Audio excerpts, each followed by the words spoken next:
What's going on, everybody? Welcome to another episode of Game Time Live. Darrell will be back in just a second. I am Isaiah Hoffman, and of course, my wonderful partner D Cott will be joining us in just a second. So it'll be all good. He'll be back in just a moment. But we are kicking things off today with some NFL, and there he is. Welcome back, D Cott. Sorry about that, man. I had a wardrobe malfunction. Yeah, you're all good. You're all good. But welcome back, D Cott. There we are. Welcome to the building. Welcome to the Game Time Studio. We are live here today on YouTube, X, and Facebook. We are going to be recapping the NFL here on this beautiful Monday night. We're trying some different looks here. Darrell's just got the red light. I actually shut off my ceiling light, and I've just got the overhead light on. Eventually, I'm going to get some. Eventually, I like. Oh, what are you gonna say? I like it. There you go. Okay, I'm going to eventually get some lights to go back there behind me, and see if that makes it any better. But we've got a good episode for you guys here today, and we are going to kick things off, Darrell. Well, I don't know where we should start, but I think I want to start with the title of the video, Darrell, and that is the Chicago Bears. Bear down, Darrell. Bear down. Bear down. I'm going to get the highlights pulled up. Windy City. Make sure there's no audio on there. Make sure there's no audio on there. Of course. I'm going to get those pulled up. But while I get those pulled up, talk about the Bears a little bit. I posted a clip of me from August 1st saying, this could be the breakout team of the year. And, that prediction looks really good as of December 1st, 2025. So I tell you what, man, what they did to the Philadelphia Eagles on Sunday was criminal. They stopped their run. They gashed them the whole game. They allowed that player from Ole Miss who acts as though he's such an integral part of the team winning and all those things. Yeah, they let him have a big game. He had a big game. 100-plus yards, couple of touchdowns. You took the worst ass whooping you took all year. So maybe it's not getting you the ball is the answer. But I'll tell you this, Chicago Bears and their running game, that two-headed monster that they've got, that quarterback with that laser arm, I still wish he had a little bit more touch because pretty much everything's a fastball, right? But, man, very proud of the way Caleb played yesterday. Coach Johnson, I think, has started the maturation process of him as a grown-up and as an adult quarterback, and it shows, man. The guy looks happy now. If you remember, we talked about this at the beginning of the season. He just didn't look happy. And for some reason, I guess winning does cure a lot of ills. Not in Philadelphia, it doesn't. But for Chicago Bears, absolutely, man. Give them a big thumbs up. And as it stands right now, I think they're the number 2 seed in the NFC, aren't they? Chicago is number 1 in the NFC. Because the Rams got beat. Yeah, and we're going to talk about that today as well. But Chicago is number 1 in the NFC. I am editing. To them, man. Kudos to them. Big ups, 100%. I'm editing the YouTube thumbnail, but I said in the first content we talked about of the new NFL season, I said that Chicago could be the breakout or standout team this year. And like I just said earlier, like I said a couple seconds ago, as of December 1st, that is reign true. I mean, it doesn't get any better than this. Chicago Bears fans, obviously they're going to expect a little more out of this team if they make the playoff. But if you tell a Bears fan at the end of the year, say they lose in the wild card, highlighted here, you finished number one. You were the number 1 seed at one point. I don't think a lot of Bears fans are going to be too mad about this season. It would suck if you lose, obviously, in the wild card round, but clearly there's something building in Chicago for the next couple of seasons. I wouldn't be talking if they lose in the wild card round. They've shown no reason to believe that they can't get to the NFC title game the way they played over the last 6 weeks. So if we're talking about, well, hey, it's a nice story, I don't think the people of the Windy City are thinking this is a nice story.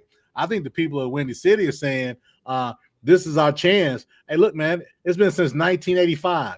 Man, that was 19 years before you were born or something like that, maybe 20. I don't know. A long time before you were born. So now it's been a long time after you've been born. So the people of Chicago are ready for a winner, right? I think their last title in the NBA was 99.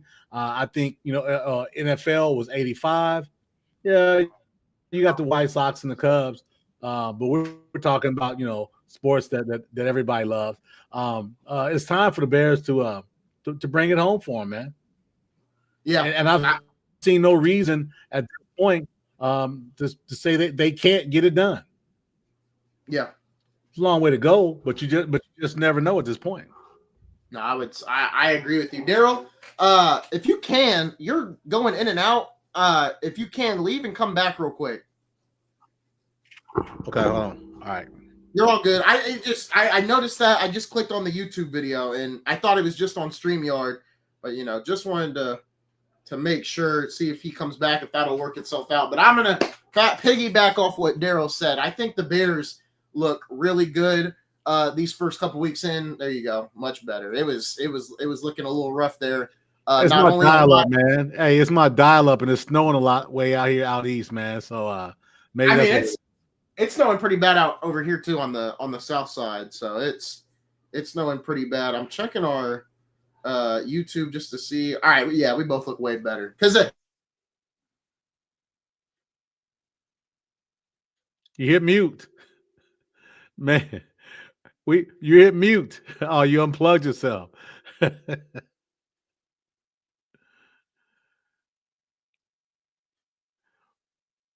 You're muted. Man, there you go. A rough start. Man, the rough start, my foot. This is a calamity of errors. We may want to shut this down and start it all over again. Well, we're not gonna do that. Lord have mercy. It's been a rough start here in these first 5 minutes of the show, but it's all right.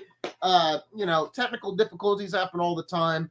I remember watching that first Amazon broadcast for the NBA, and Candace Parker was cutting out, and Mike Breen was cutting out. So it's all good.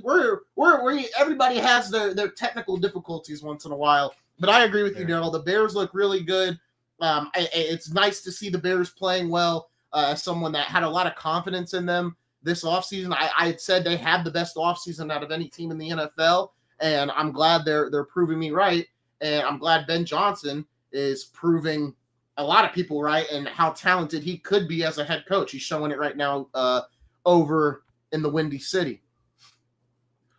Well, the thing is, man, he brought over a confidence level that Chicago hadn't had, hell, probably since Mike Ditka, man. When they were winning, winning the Super Bowl and getting deep in the playoffs, man.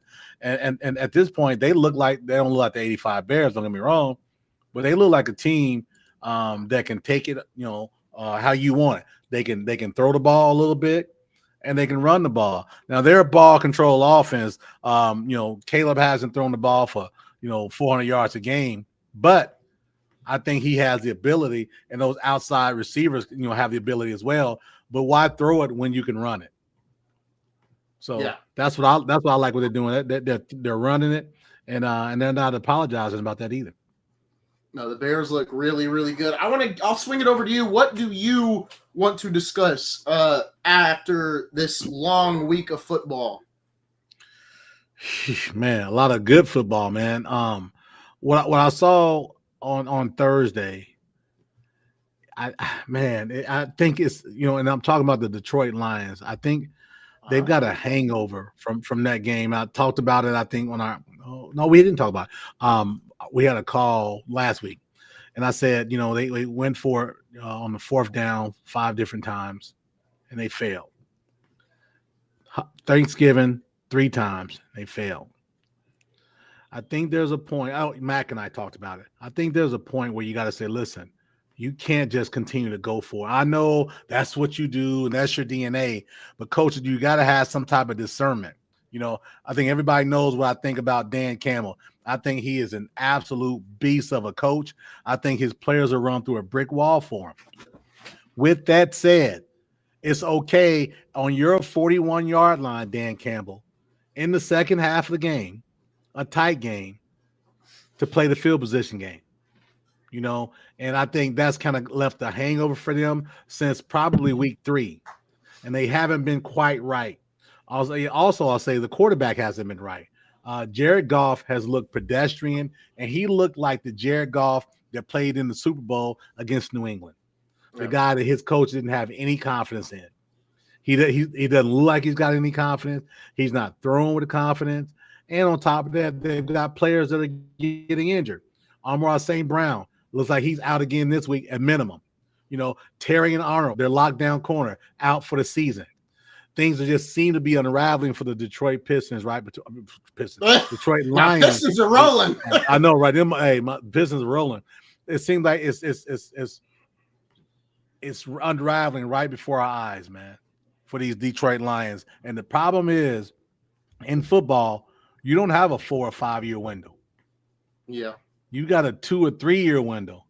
And this is year 3 of the Dan Campbell experiment. And I'm not saying he needs to be gone. I think he needs to coach there as long as he wants to coach. But he's got to have some discernment, man. He's got to say, 4th and 3, my 41, let's punt it. That's my take on him. I did want to pivot over to the Dallas Cowboys again. Baby! Another great Cowboys performance, man. I love the fact that how people were discounting Dallas, talking about, you lose Michael Parsons. Oh, what are you doing? This is ridiculous. People talking about boycotting. On this show, we talked about it. I said he's a pass rusher. They couldn't stop the run. They couldn't stop a nosebleed. Man, with those moves that Jerry Jones made this season, early season, and then obviously the big one, Quentin Williams, my boy Quentin Williams from Alabama. Now look, and they've got a chance. Remember that tie we talked about? You said, "Oh, I don't like a tie. Tie's a hell of a lot better in the win." It looks a hell of a lot better now, doesn't it? Especially with what happened with Philadelphia, and you've seen how things with Washington pretty much is out of the running at this point. Giants are out of the running at this point, so it looks like it's a Cowboys and Philadelphia Eagles fight, and they've got one more game left. Who has one more game left? They don't play each other again. Don't they? The Cowboys. I'm sorry. No, they don't. I'm sorry. I apologize. Unless they play in the playoffs. I'm sorry. It's Detroit. They've got Detroit this week. Dallas has Detroit this week. Am I right? Yes, Dallas has Detroit this week. That's what I was thinking about. They've got Detroit this week. That's a big game. Remember we talked about that 3-game stretch? Well, maybe they're going to win one. Maybe they win 2. Now they got a chance to win 3. All 3. And it's legitimate. Coming off of Detroit and those injuries, Goff not having the confidence of a quarterback who has Super Bowl aspirations, and Dak Prescott doing what Dak Prescott does. Zipping that ball down the field, finding his open players, and he's putting it on the money. And that running game is pretty damn good, by the way. Yeah, Javonte Williams looks pretty good. Like I said last week on the show, I think Coach Brian Schottenheimer is the best coach the Cowboys have had since Jimmy Johnson. I never was confident in Mike McCarthy. Jason Garrett should have been gone for years. He overstayed his welcome. That's an understatement. He overstayed his welcome. Bill Parcells, that was a sexy hire. I don't even know who was after Parcells and in between Garrett, but there was somebody in there as well. Obviously Barry Switzer won a Super Bowl, but Barry Switzer only won a Super Bowl because watch your tone. Barry Switzer is one of the all-time great football coaches. Yeah, he's an all-time great football coach. Don't knock Barry. Watch your tone. Watch your tone. Well, we're talking about old school and Barry Switzer. I get it, but he won a championship off the back of doesn't matter. He won a champion. It doesn't go down saying he won it off the back of someone. It goes down. He's a Super Bowl winning coach. I'm not saying Schottenheimer wins the Super Bowl, but what I will say is Schottenheimer has more of my investment than I anticipated having in this. I'm glad team. I could change your mind for you. I'm glad. You're welcome. You never changed. You changed my mind on a couple things. Schottenheimer was something that I didn't believe you on at all. I wasn't confident. You said a tool. You said he was a tool, and I said he's a puppet. And honestly, I'm still not going to say. I'm still going to say he's a puppet just a little bit still. Listen, let me tell you something. Every coach in the National Football League is a puppet to a point. This man is a coach. This man comes from some great stock, not good stock, great stock. You got to be careful, man. This guy can coach, and I said it before. I know. He went the pathway. He didn't go from ball boy to GM or ball boy to head coach. He paid his dues, man, and it's showing right now. He's got a lot of energy, and he loves coaching his team. And once again, I apologize to Brian Schottenheimer. I apologize. You should write him a letter. I apologize to Jerry Jones, and more importantly, I apologize to Dak Prescott as well. Dak Prescott. I didn't hear you. You cut out a little bit. Can you say it again? I said I apologize to Dak Prescott. Dak Prescott has played very, very well. You know, once he throws his one interception, I mean, he straps that chin strap on real tight, and he looks like Tom Brady out there slinging the rock. Oh, I mean, once he gets his first interception out of the way, he's under center, and he knows exactly where he's throwing the football. So I'm joking. I'm joking, by the way. I'm joking. I know. But it's just, man, it sucked that he threw that interception against Kansas City, right? And it wasn't his fault. He got hit as he threw. It's not his fault. But after that, I mean, to me, and I'm watching that. I'm in Texas with my mom's side of the family. All of them are Cowboys fans. I will probably enjoy that. That'll probably be my favorite Cowboys game ever, just because of who I got to watch it with, the energy, the celebration, all of it. But if I strip all of that away, and if I have to give an analysis on it for the podcast, that was one of Dak Prescott's best games. He played in the moment. He played like this meant something. If this was the Super Bowl, he played like this was a Super Bowl worthy game, because you are playing a 3-time Super Bowl team. No matter what the record is, Kansas City is still Kansas City, and Kansas City almost came back and won this game. But what did Dak Prescott do? He knew he had to hold this ball until they could get enough first downs to kneel out the clock, and that's exactly what he did. Because there is a Dak Prescott that couldn't have done this. It would have been 4th and 4, and you have to pick. Do we punt it to the best quarterback in the league in Patrick Mahomes, or are we going to go for it and probably not get it? Don't give me those air quotes. Don't give me those air quotes. Don't give me those air quotes. He's still Patrick Mahomes. Stop it. No, I'm just, stop trying to throw shade on the slide. You know you can't do that. Listen, hold on. People will say he's not, and if you told me, I thought you were going to say he's not, it's Jalen Hurts, so I'm not going to sit here and argue with you. I'm just saying. You know damn well I would have said that. Right now, it's still Patrick Mahomes, because you know what? You don't want the ball in his hands down 6 points, 3 points, 4 points with 2 minutes to go. He is that guy. We can have our favorites all we want, but Patty Mahomes is still that guy.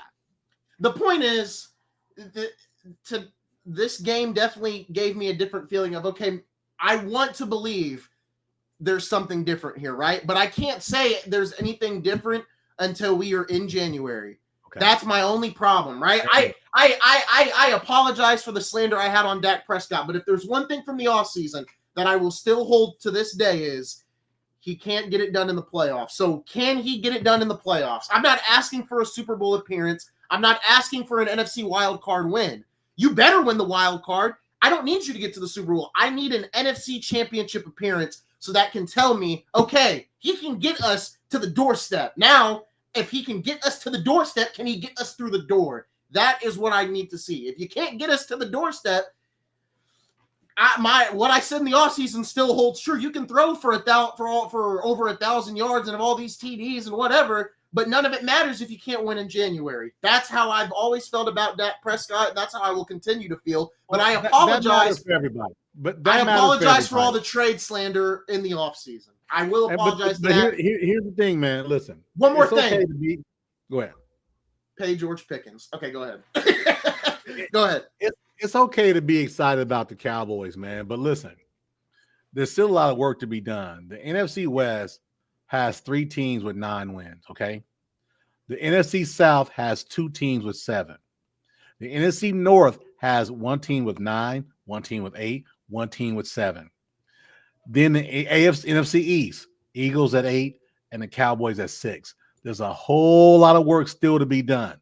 We got to be careful. Yes, you're going to give them their flowers. and I've been the one giving them flowers, and you've come along, but they understand there's work to be done, and right now they're still on the outside looking in. If you look at that NFC West right now, all teams have 9 wins. Oh, no, I said all teams. 3 teams have 9 wins. 9. Dallas has 6.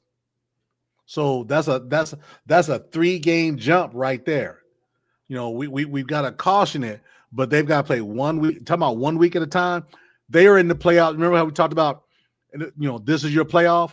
This is their playoffs right now. They can't wait till week 15, 16, or 17. Their playoff starts right now, and they need to go on a stretch of about 3 out of 4 to really solidify their chance of maybe not just winning the division, but also getting into the playoffs as a first-round bye as well. No, yeah, I agree with you for sure. Where else you want to hit on? I mean, man, it's a lot of good stuff, you know, mid stuff, nothing crazy. You know, the Bucks got beat. The Rams got beat, obviously. Seahawks are still looking good, and they've got the Colts. I think they've got the Colts coming up. I think even not this week because they got Jacksonville with the Colts this weekend. But I think after that, I think they may have Seattle. Man, I'm telling you, it's going to go down to the wire with a lot of these teams and a lot of these divisions. But the biggest story in the AFC, man, did you hear them booing Mike Tomlin at that game? Fire Mike Tomlin.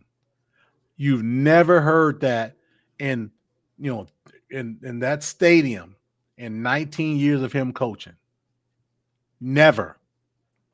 The boos were loud, they were angry, and they sounded very tired of the same old song and dance. Where the Steelers have failed at, and I said this on the show yesterday, when we were on the college show yesterday, they failed in getting a legitimate quarterback since Ben Roethlisberger has been gone. Yeah. You can't just fill it in. You can't just fill it like the Colts have done. It's not you need to go get somebody. And that means you need to put some capital in place to go get a guy, a legitimate guy, make a trade for a guy in his prime, not at the end of his career. Kenny Pickett wasn't your guy. You went up and got him. Rudolph is not your guy. If you come back with Rudolph, you're making a mistake. And Aaron Rodgers isn't going to be there next year. Mm-mm. So that's where I think the Steelers have failed their fans and the organization because they haven't, to me, gotten serious about going to get a quarterback. And they're paying the price. Yeah, and you look at the game that happened on Sunday. It's not looking good for Pittsburgh. I don't think they'll fire Tomlin though. No, I mean, listen, it's the Steelers, man. They are a well-run organization overall. Do I think they failed as a quarterback piece? Yeah. But they don't make these herky-jerky decisions like these feudal franchises do, going through 4 coaches in 10 years, stuff like that. Steelers don't do that. He's going to get an opportunity to right the ship. But maybe, just maybe, this needs to be the season where Mike T isn't above 500. Maybe this is the season to say, you know, there's some decent quarterbacks coming out in the draft. I don't think any of them are game breakers or game wreckers, especially the kid from LSU or the kid from Penn State at all. I think Mendoza is playing great, but this is his year. Be careful about hitting that guy with the iron striking hot. You got, I need more tape and more run on a guy like Mendoza. I do like him, don't get me wrong, but I need to see more before I go up and get him as, say, a baby, top 10 pick. You look at the AFC right now. For the Steelers, you're ninth place at 6-6. You're trailing the Broncos. Well, obviously you're not trailing the Broncos. You're trailing the Ravens. You're tied with Baltimore for the division. If worst case scenario, you're basically 1 game behind the Houston Texans at 7-5, and then you've got the Bills at 8-4, who are the 7th seed, the Colts at 8-4, who are the 6th seed, the Chargers, who are 5th, who are 8-4. So a lot of things still got to shake out. Obviously, you've got every division in the AFC, there's something going on. Chargers are trying to chase the Broncos. Bills are trying to chase the Patriots. Jaguars, Colts, and Texans are in a three-headed race. I mean, there is a lot going on in each of these divisions right now. Yeah, 100%. I mean, there's nothing wrong with that. But the Steelers and the Ravens are looking for the division. There's nothing beyond the division for the Steelers or the Ravens right now. So their whole fight is their division. Well, the winner of that division is good. I mean, best case scenario for both of those teams, right? Sorry, I didn't mean to cut you off. Is no, you good. Say Jacksonville loses twice to Indy, or Indy loses twice to Jacksonville, because they still got to play each other twice. But that's the best scenario. More than likely, they both split, right? That's probably let's say that's the most likely scenario. But the best case scenario for the Ravens and the Steelers is two of those teams, one team beats the other two times, right? Because then that's good, because Jacksonville has the Colts twice with coming up this weekend, and also the Texans have them one more time. But the other piece of that is this, man. The Colts got to go out west to Seattle, and they're home against the 49ers. So it's going, you look at this, man. 12 games in, right? 17 to play. Man, it's no more clear than it was in week 7. Yeah. I mean, really look at how many teams are in the playoff hunt in the AFC. Same as the NFC. Very true. So maybe in 2 weeks we'll come back and we can talk about it. But man, there's a whole lot to be shaken out to this point. It's going to be interesting as we continue to get down the stretch here. There's going to be a lot of interesting components that move. I got the playoff picture pulled up. As you can see here, Denver's the number 1 seed, New England number 2, Jacksonville number 3, Baltimore and the Chargers. How fun would that game be for the AFC wild card? Lamar versus Herbert, Drake May and Josh Allen, the Colts and the Jags. I like the wild card matchups over in the AFC. Over in the NFC, you got Seattle and Tampa Bay, Green Bay, Philadelphia, Rams and Chargers, Rams and Niners. I don't know. I'm going to be honest with you, Darrell. I don't think the Niners are going to be in the playoffs for that much longer. Carolina is rolling. How about the Panthers getting the big win over the Rams? The fighting Bryce Youngs, man. Hey, now the Niners won. The Niners won this week too. 7 wins. Bryce is improving. Their defense has gotten better. Listen, I like this bracket here, but I wouldn't have a problem with replacing one of those NFC teams with Carolina, some type of a flip with Dallas. It's going to be fun, man, and that's what this NFL season should be about. Fun, down to the wire, and everybody has a chance. At this point, it's 32 teams in NFL. I think, is it 21 that are still in the playoff hunt potentially? Yeah. Mm-hmm. That ain't bad, man. That ain't bad. Maybe it's 22, but there's a lot of teams that are still in the hunt for that trophy in February. No, it's going to be interesting when you look at how the rest of the season shapes up.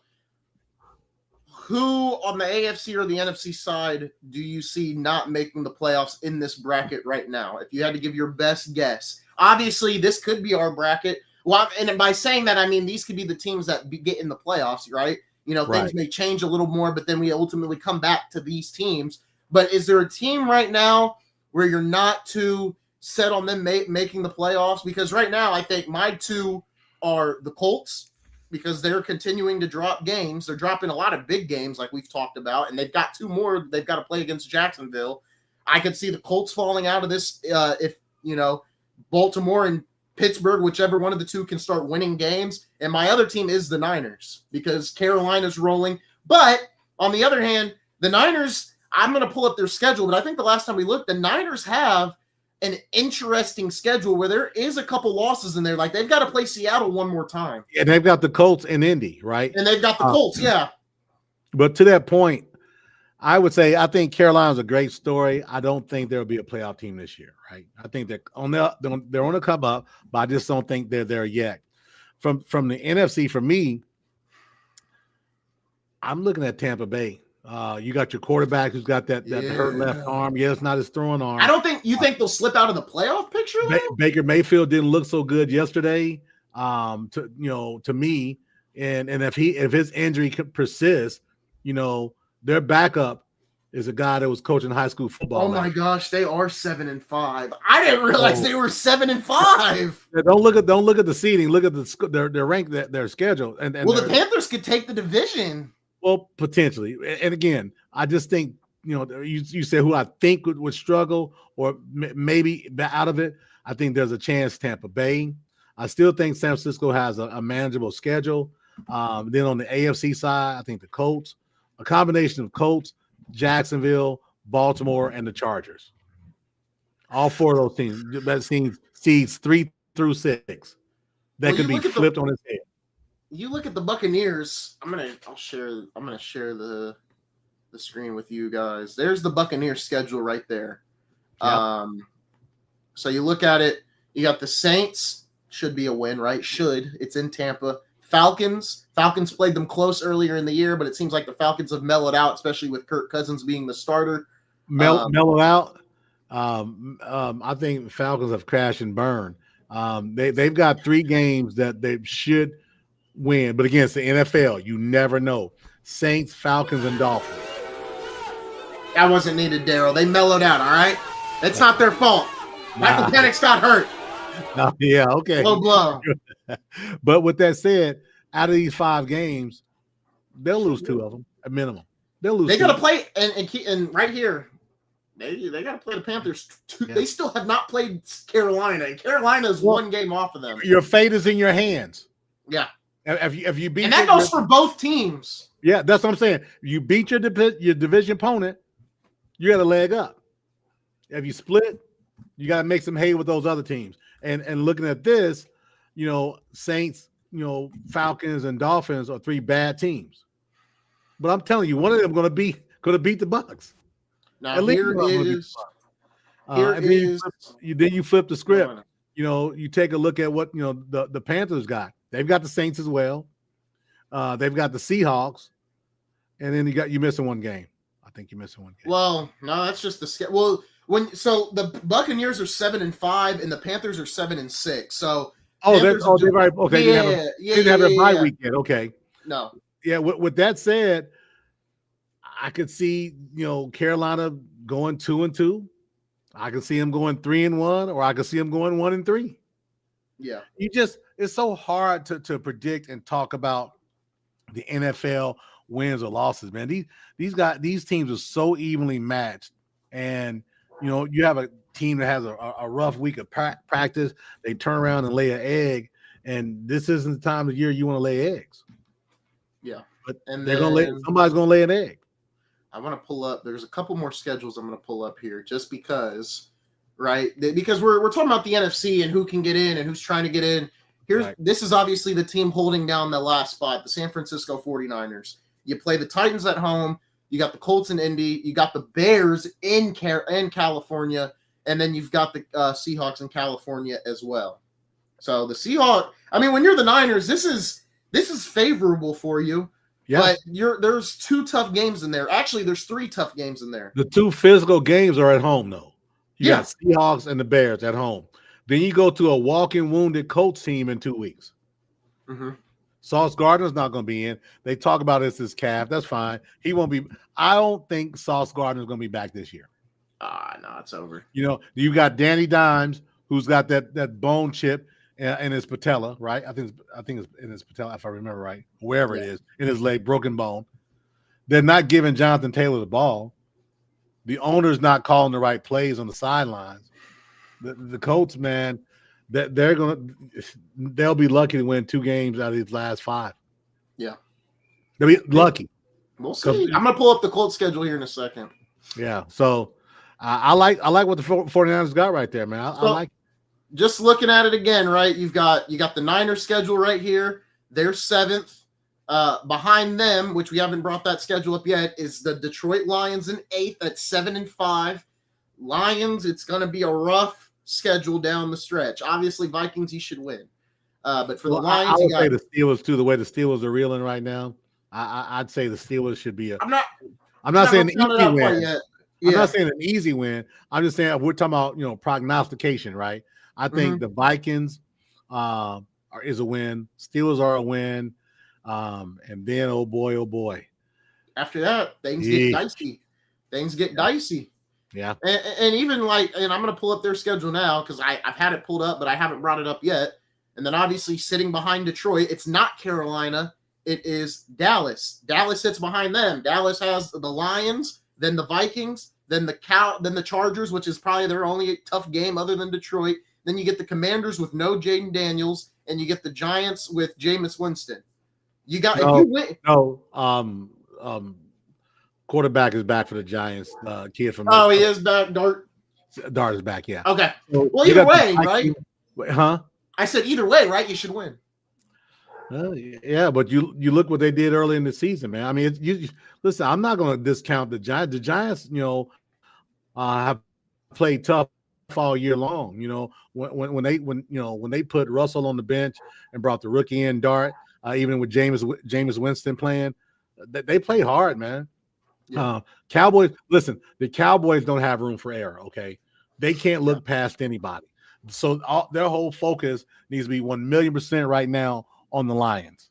When that game is over, then you talk about the Vikings. When that game is over, then you talk about the Chargers. But until they string a couple more together and get above 500, yeah, Cowboys. Yes, this is a very manageable schedule on paper.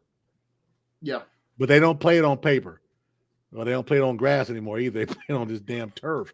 But you talking about Vikings, Cowboys should be a win if you look at it on paper. Cowboys, Commanders on paper. Cowboys, Giants on paper. That's 3.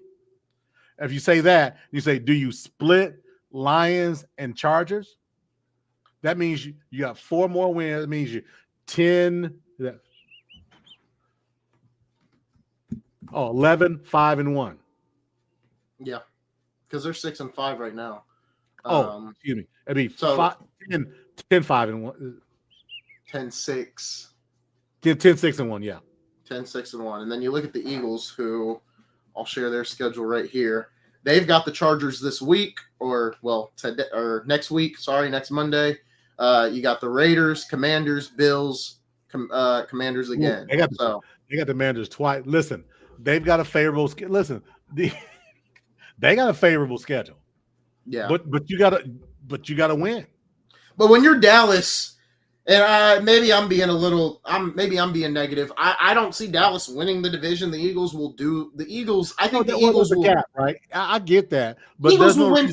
Eagles will win 4 of these games. They won't lose to the Chargers and Bills both. They'll beat one of those 2, and then they'll win the game. They're calling for the offensive coordinator's head in Philly. They vandalized his house last night. Okay, the team is splintered. You got the receiver from Ole Miss crying about not being able to help my team win. They're winning when you're having pedestrian numbers.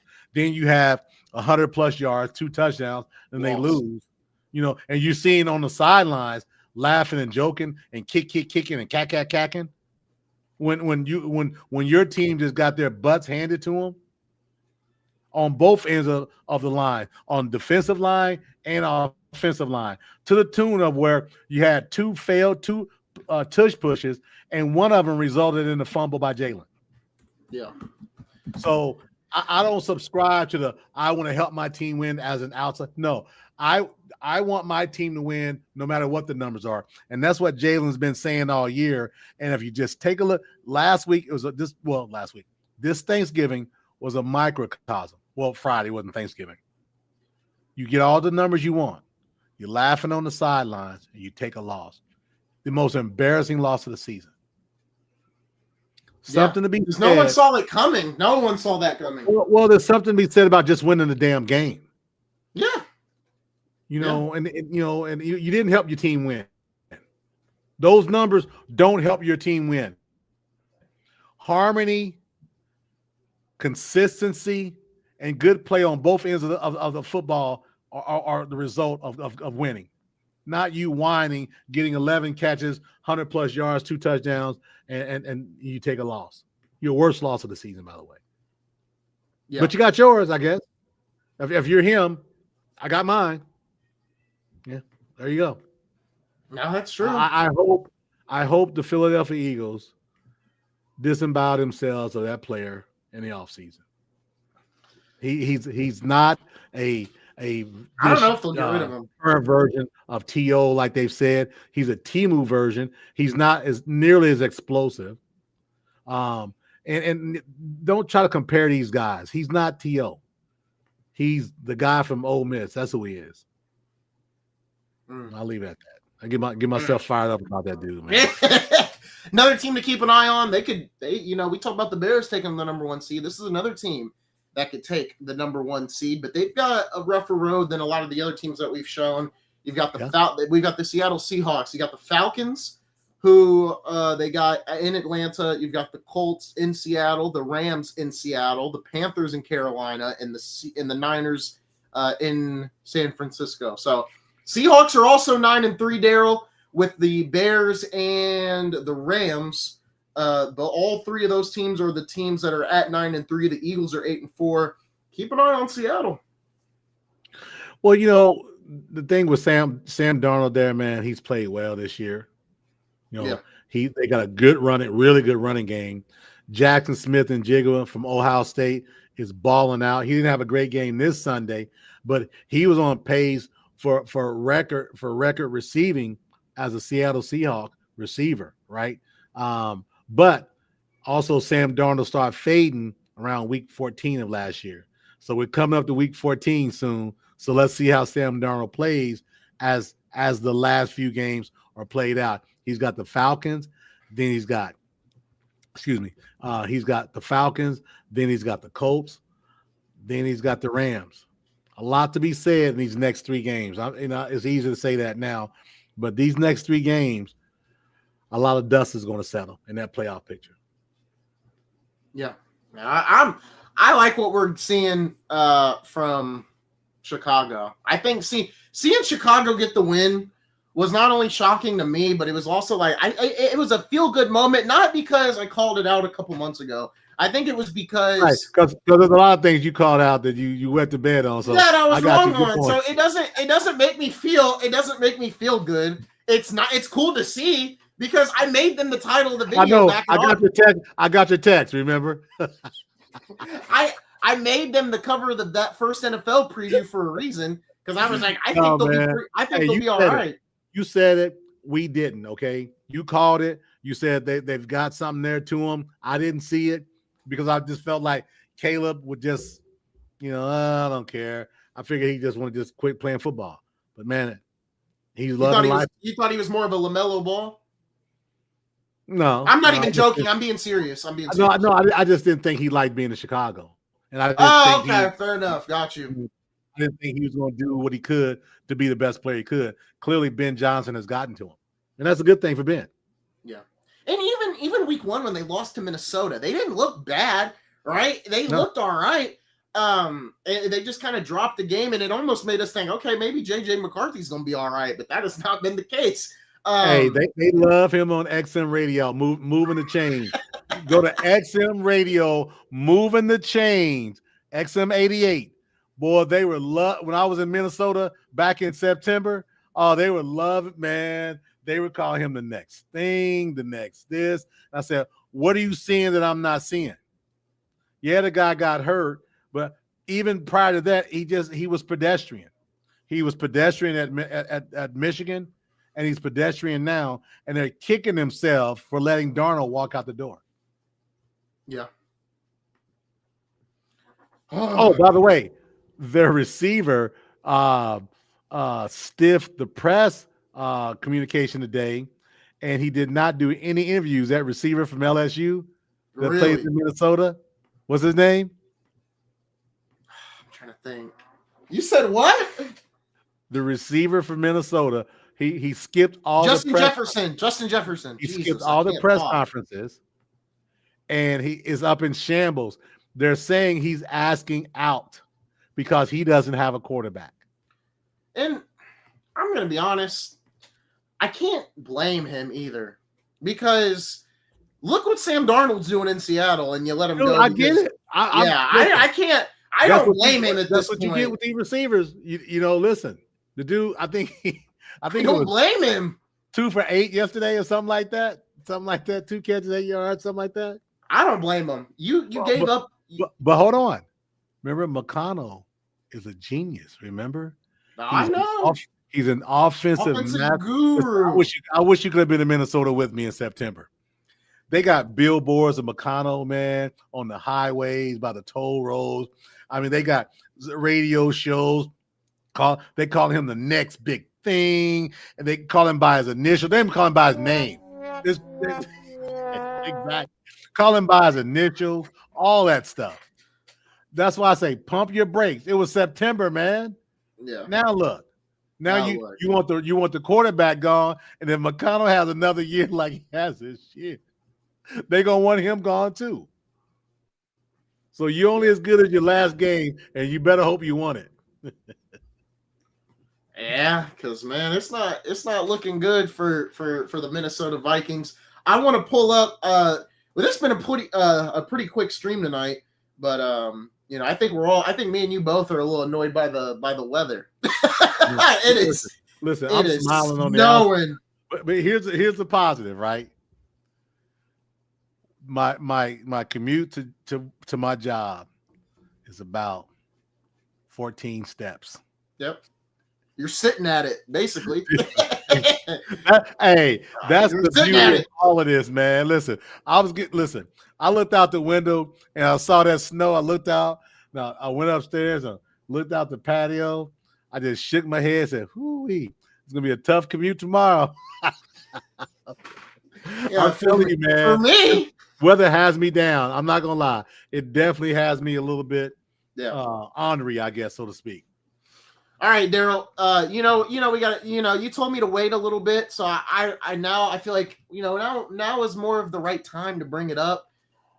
Will the Tennessee Titans get one more win before the year to spice up who gets the number 1 pick? Because listen, right now, the Titans have the number 1 pick at 1-11, but then after that, Saints 2-10, Giants 2-10, Raiders 2-10, Browns 3-9, Commanders 3-9, Jets 3-9, Cardinals 3-9.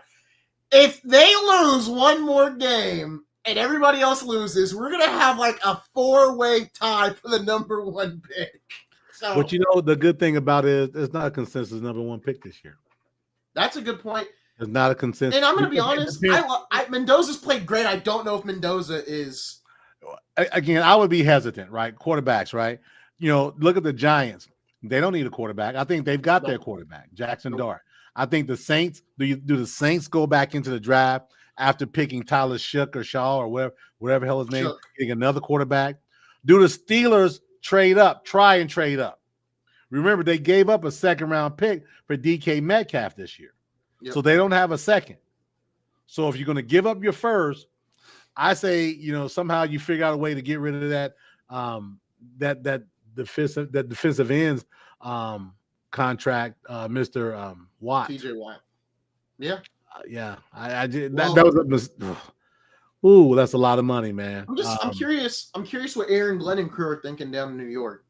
What are they thinking? They got to think quarterback because they benched Justin Fields. Tyrod Taylor is a nice stopgap, and he could play again next year. But they've got to get a quarterback in Jets world. They got to. They don't have a choice. They got it. Remember though, they got a number 1 pick from Dallas. They got Dallas's pick. Remember, for my guy. Yeah. Right. They've got a number 1 pick from the Colts. Yep. They stockpile a little bit. Mm-hmm. They've got some leeway. Cowboys. I think Cowboys. I gotta look at what the Cowboys trade was, but they've got 2 picks from the Cowboys. One's a 2nd, the other one's a 1st, and then there's a rule on one of the picks. If you think Mendoza's your guy, do you go up? Do you? Well, you probably could just wait and get him. You probably won't. But if you think somebody's going to get him, Yeah, you jump, right? that's true. And that's a big deal, man. You don't know how these teams are thinking. So, oh, they're thinking this and they're thinking this. You don't know what they're thinking.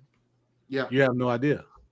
You have do no idea. do you trade? I'm curious what quarterbacks are going to be on the market in the offseason, right? So I'm looking through. Like I think Tua's on the market. I think Tua could be traded. I don't think I think maybe somebody trades for Kirk Cousins. I heard somebody say, and it's probably not going to happen. Somebody said, "How upset is Joe Burrow about not having an offensive line?" And to this, I say Joe Burrow did that to himself because he wanted Jamar Chase. He wanted these receivers. He wanted his boys signed. He wanted his boys signed. He got his bag. He got his boys. He could have got Penei Sewell that year, and now look what Penei Sewell's doing in Detroit. He could have had Penei Sewell. Well, he just got. At this point, he just got to deal with it. In my opinion, he's got to deal with it. And if he does request out, let's say he hypothetically does, you know who's going to be the first team to call? Who's that? Tom Brady and the Las Vegas Raiders. I think Tom Brady. I think Brady has a lot. I think he has his hands in the pot more than you think. And I think a good example of this is this offseason. He did everything he could to try to get Ben Johnson in Las Vegas, and he didn't get him.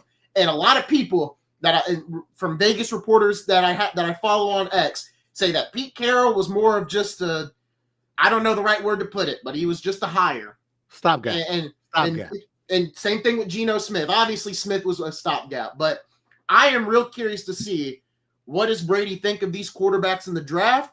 What does he think of Tua? What does he think of Kyler Murray? What quarterbacks are certain teams interested in? Because when you're Tom Brady, right, you got all these Super Bowl rings, you got all this, and Brady kind of reminds me of Jordan a little bit, where maybe he's not the best owner, because he's a slight owner. He's not a majority owner like Jordan was with the Hornets. But I'm curious what Brady's thought process is heading into this offseason, because he has his hands in the pot more than people conflict. think. It's conflict because you signed Geno to that 2-year deal, almost $100 million deal.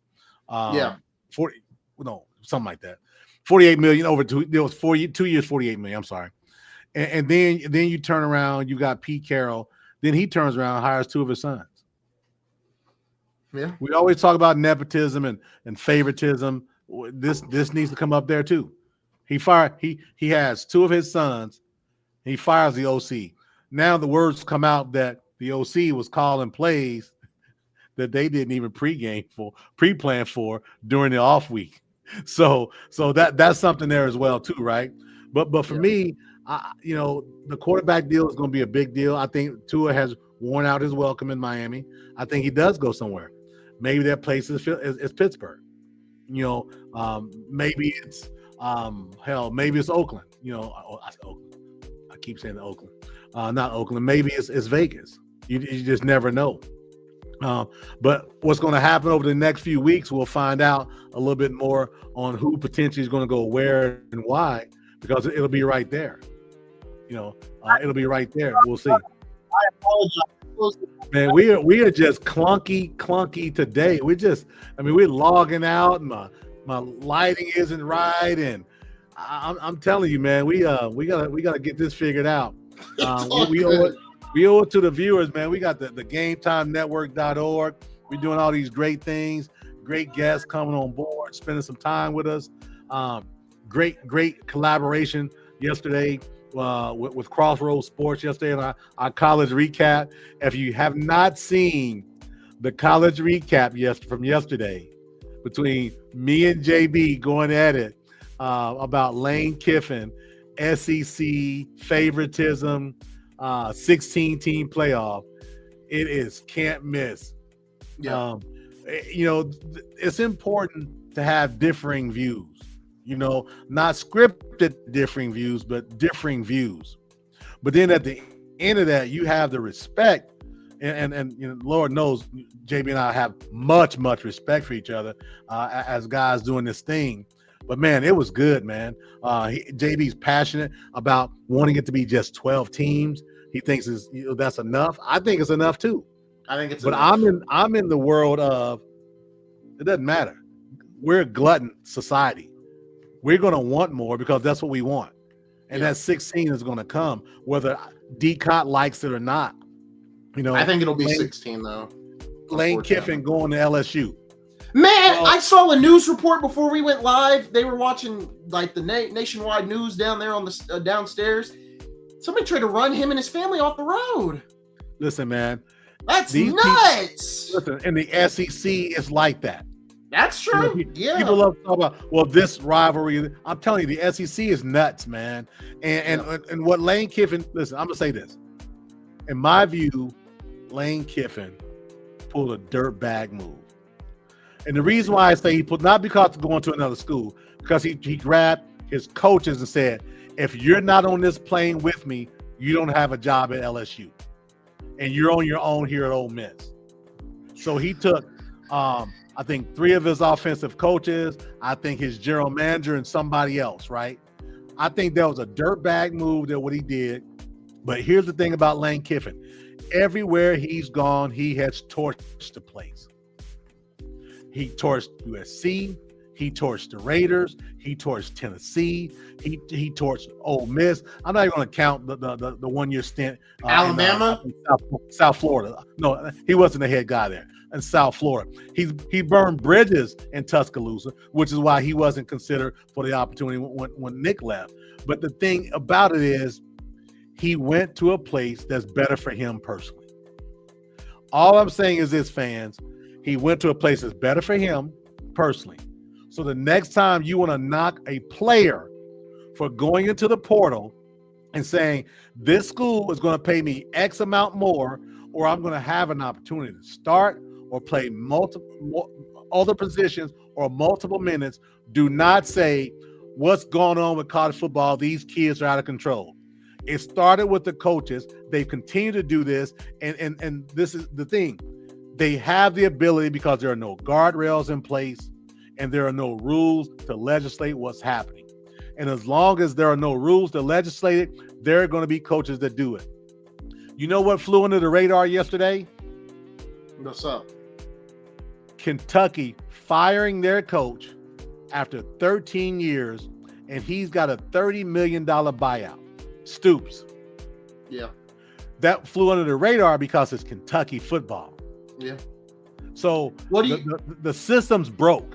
What do you think of Florida's head coach? It's hired. Don't know a lot about him, but a lot of people, I'm watching a lot of threads. A lot of people like to hire.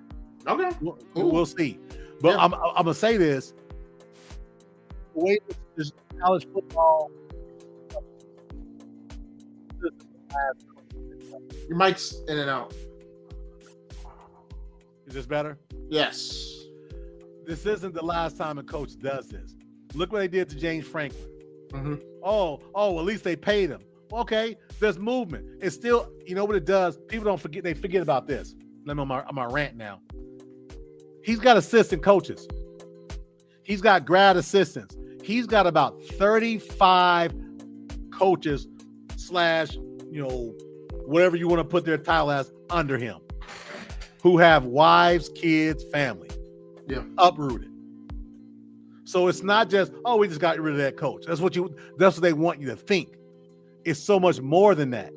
And if you read into it and you pay attention, you'll see those coaches that left Ole Miss that went to LSU. They left Oxford, Mississippi, for Baton Rouge, Louisiana. Yep. Didn't bat an eye. What about those players whose living rooms they were in this time last year saying, hey, we're family. We're all for one and one for all. Mama, daddy, we're going to take care of Junior. I got him. I'm going to take care of him. They can go to the boot with them. But my point being, all those players aren't going to go, and they can't go. And Lane's not going to want all those guys to go. That's true. He's got his own there at LSU to keep as well. And somebody made a good point on my timeline. They said, think of the money difference that you have in NIL. I get Ole Miss has money, but you're talking about LSU money. We talked about Brian Kelly, right? And how he's not the best coach, but man, he can recruit, he can do this. And that budget that LSU has, when the transfer portal opens up in January, somebody made a great point. just think of all the money Lane Kiffin's going to throw. Look what he did at Ole Miss, right? And now you Well, got all that he's money behind you. He's got an NIL budget, and yeah, but still, like, you get my point. Well, but right, but it's the SEC. But to that point though, right? Those are the guarantees he wanted, and I posted on the GameTimeNetwork.org on Facebook. You know, he was looking at a $30 million guarantee of NIL money per year annually. That's what he wanted first. His contract was going to work itself out anyway. He wanted that NIL money so he can get those players. I said it before and I'll say it again. LSU is a standalone university that does not need hype and all the drama. LSU has been missing two things over the last 15 years. A real quarterback that's homegrown and a real offensive line. Lane Kiffin's going to bring that. Dirtbag be damned. Lane Kiffin's going to bring that.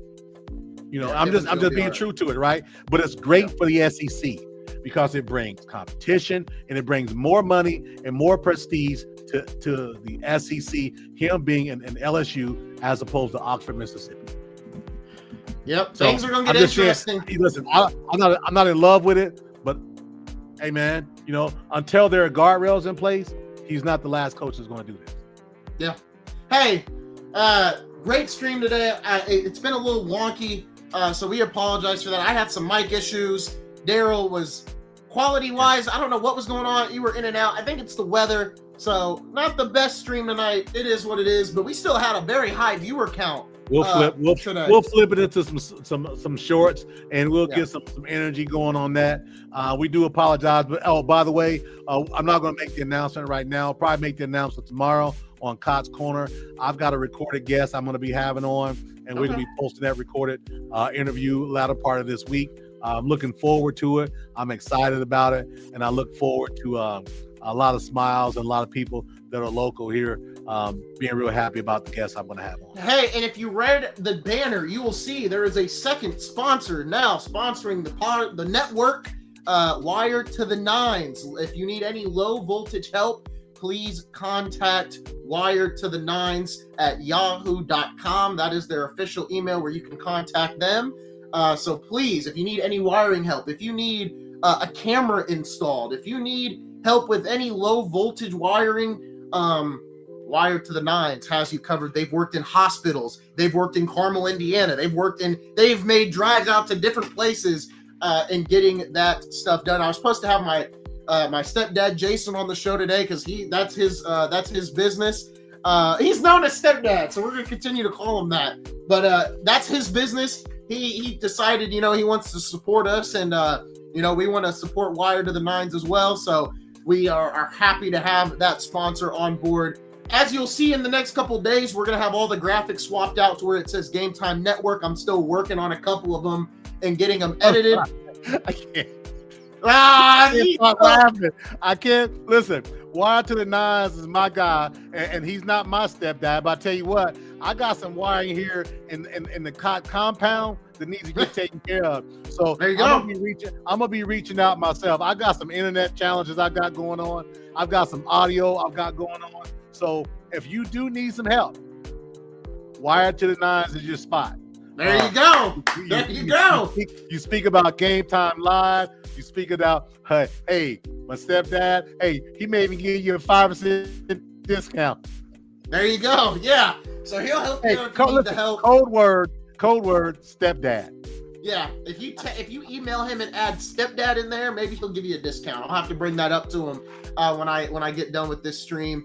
But hey, sorry for a wonky stream. And then what's crazy is YouTube sent me an email and about copyright, and I'm like, well, the audio was off. So I went and checked YouTube. We're still running and everything else. So everything just was, I don't know what was going on tonight, but we're all good. We're gonna be careful with this because we don't want to be taken off air. We think we got a great product. Yeah, I'll be damned if I'm gonna let Isaiah throw it.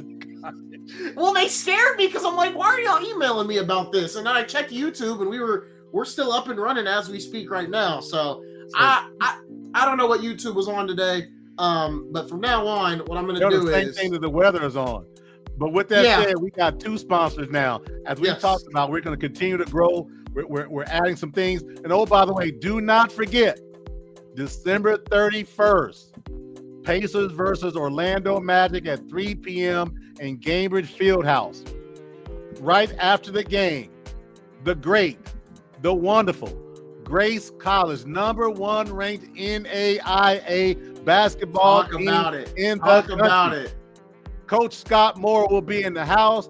D. Cott and Isaiah Hoffman will be in the house. We'll be taking selfies. I got a surprise for you, Isaiah. We're going to do a couple other things. So December 31st, New Year's Eve, get down to Gainbridge Fieldhouse and go see the Pacers. And subsequently, right after that, see Grace College and the great Scott Moore coaching his you-know-what-all. Speaking of the Orlando Magic, big props to the Orlando Magic. They are 12-8. They are undefeated in the NBA in-season tournament, which leads to my next point. Tonight, we've got the best recorded show on the Game Time Network. It's coming back tonight, folks. The Game Time After Hour show is back tonight, and we are going to be doing our top 8 most likely players to be moved at the deadline. Where is Zion Williamson? Is he going to be on the list? Is Anthony Davis going to be on the list? Nobody wants Zion Williamson. You don't know who's going to be on the list, but I'm going to give you guys my 8 players that I could see being traded at the trade deadline here tonight. It's a Game Time After Hours episode that will be coming out tonight. Game Time After Hours is the #1 recorded show on the network right now.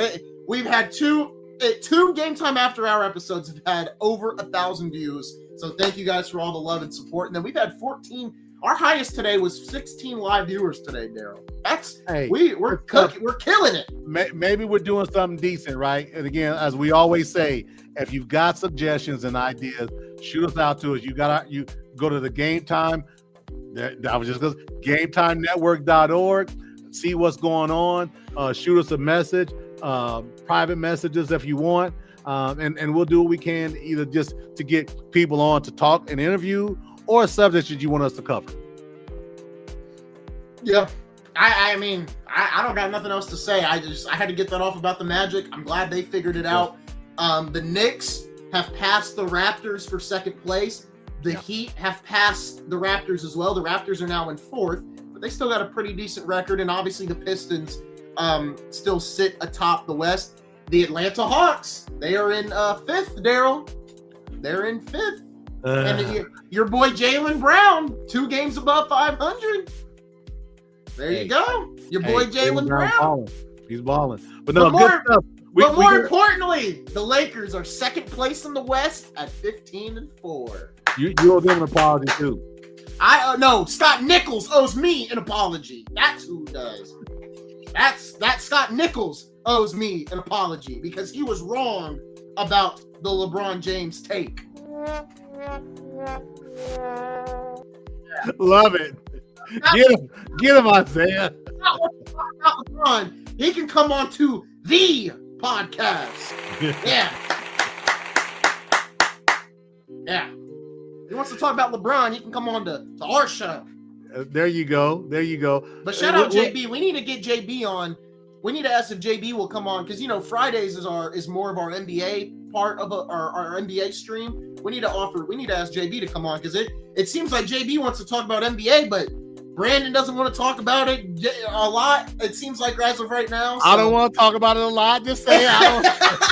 Well, I got you more in time. You sent it on one of your Cots corners. You were like, Isaiah's got me talking a little more NBA. Yeah, I know, right? Yeah, it's coming there. But no, all's good, man. Everything's solid. Definitely appreciate all the support and the love. Again, lastly, glad we got our second sponsor on. That's just going to open up more doors for us. Better content for you all. Better graphics. We've got some good stuff from a graphic perspective coming on. Some sounds coming up soon. So keep on watching, keep on subscribing, keep on liking, and sharing this out to your friends, family, and countrymen, because we got some good things going on at the Game Time Network. Yep, we should have a, like I said, Game Time After Hours. I'll have an episode going up today. Cots Corner, there will be one probably going up tomorrow or Wednesday. So that's going to do it for us, folks. Thank you guys for tuning in. We will see you guys. Our next live stream will more than likely be on Friday. So we will see you guys then on Friday for an NBA college hoops football stream. So we will see you guys then. Thank you guys for watching. This has been another edition of Game Time Live.